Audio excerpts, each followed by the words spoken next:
Nintendo has dropped the ball when it comes to Mario RPGs. Mediocre games like Sticker Star, Color Splash, and Origami King failed to capture the narrative and gameplay depth of the past.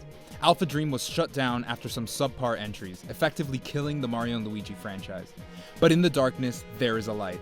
The Mario and Rabbids games, alongside some remakes of the best games in Mario RPG history, show a renewed commitment to bringing the genre back to its former glory. Among these games is Mario and Luigi Brothership, a revival of the franchise and the first entry in almost 10 years. Let's see if it's any good.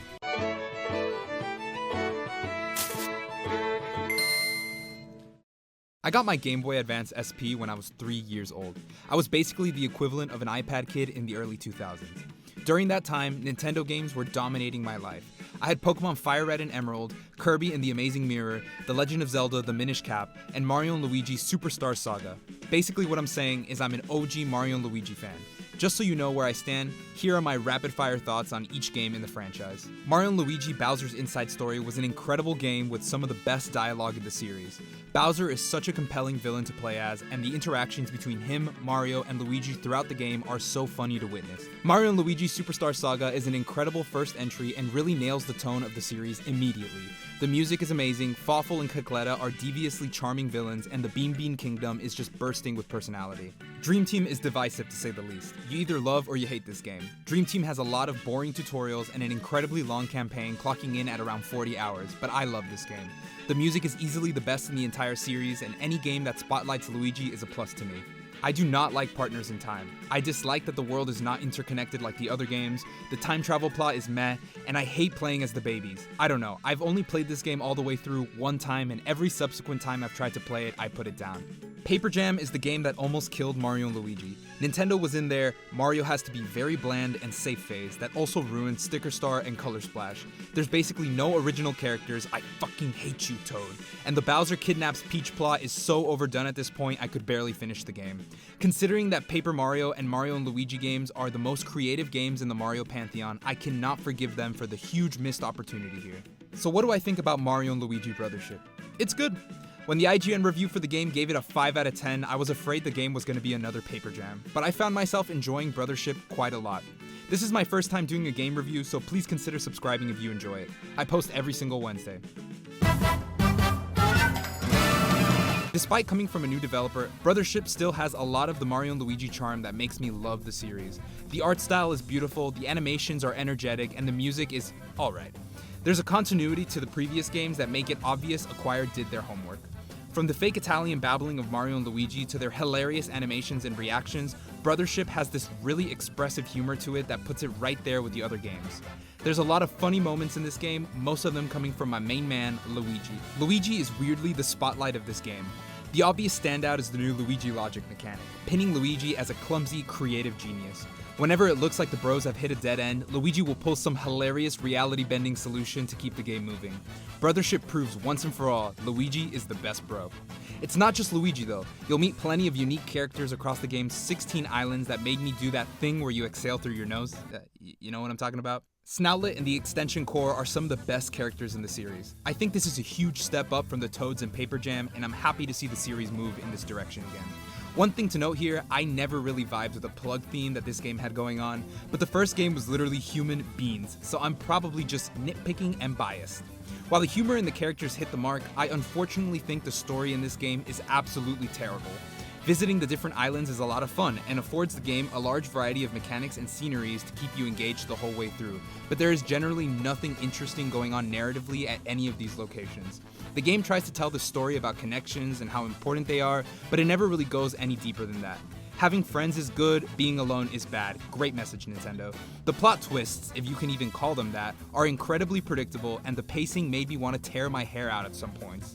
Just when you think the game is finally picking up, you have to go collect some random bullshit that grinds any momentum to a halt. Ready to go fight the boss? Actually, you need to take a detour to find some oil for this rocket so you can do that. Ready to move on to the next area? Well, actually, you gotta go backtrack to previous islands and collect flowers for a wedding that these two plot irrelevant characters are having. Like, why do we have to do this stuff? It really feels like they were trying to pad the game out, which makes no sense to me, as my initial playthrough was around 30-ish hours, more than enough content.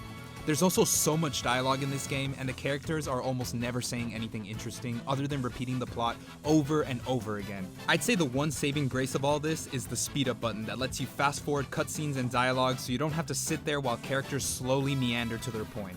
Honestly, every game should have this feature, and if it hadn't been included in this one, the experience would have been significantly worse. Performance is also abysmal. Brothership runs at a sub 25 frames per second at almost all times, and there's so much stuttering that just never lets up. For a game about precise button presses, this is really disappointing to see. I especially felt it during this stupid hammer mini game. I hate you, Nintendo. Why did it take me 30 minutes to get 100 hits? Fuck! That's really where my criticisms of the game end. To be honest, I can't remember the last time I played a Nintendo game for the story and performance, so it's almost forgivable.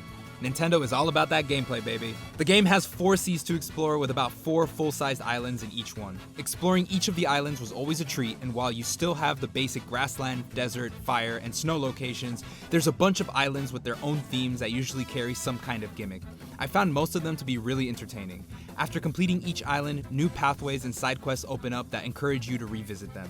I found the side quests to be pretty boring though, and I stopped doing them about halfway through the story. The Great Lighthouses act as the ultimate goal and final dungeons of each sea. Unfortunately, they're painfully generic factories with very little variation in their mechanics.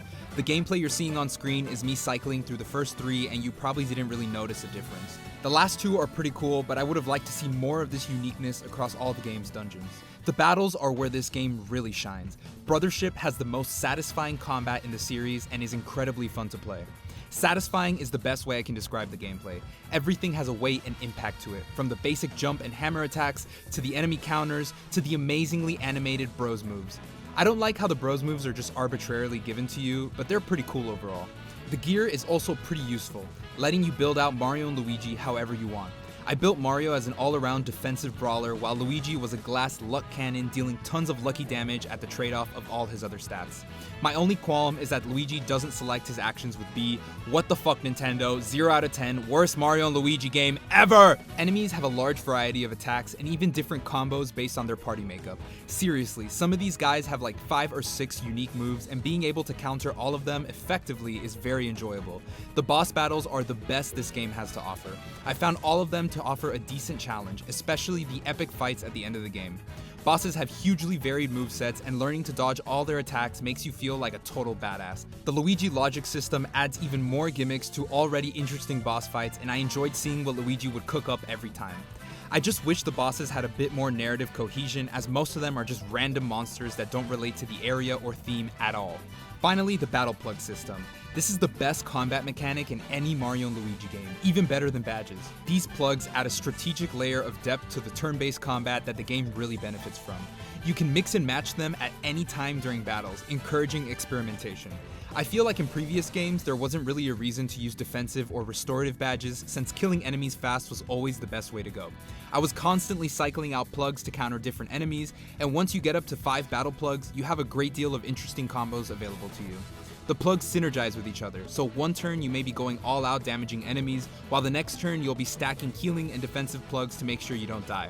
I was underleveled going into the final boss, so these plugs were the only reason I was able to beat it, and I love how much weight this mechanic carries. Battle plugs were also the only way I was able to get an excellent rating on Bomb Derby. Seriously, this shit is hard, man. So yeah, overall I would say this is a good game. I probably would have enjoyed it more if I hadn't marathoned it all in one weekend, but I did it for you guys, the fans. If I had to place it in my ranked list for the series, I'd probably put it here. Thank you so much for watching this video. I'm going to be posting reviews here alongside my usual video essays, so if you like my stuff, please consider subscribing. I post every single Wednesday. If you made it to the end of this video, comment Luigi time. Thank you so much, and I'll see you in the next video. Peace!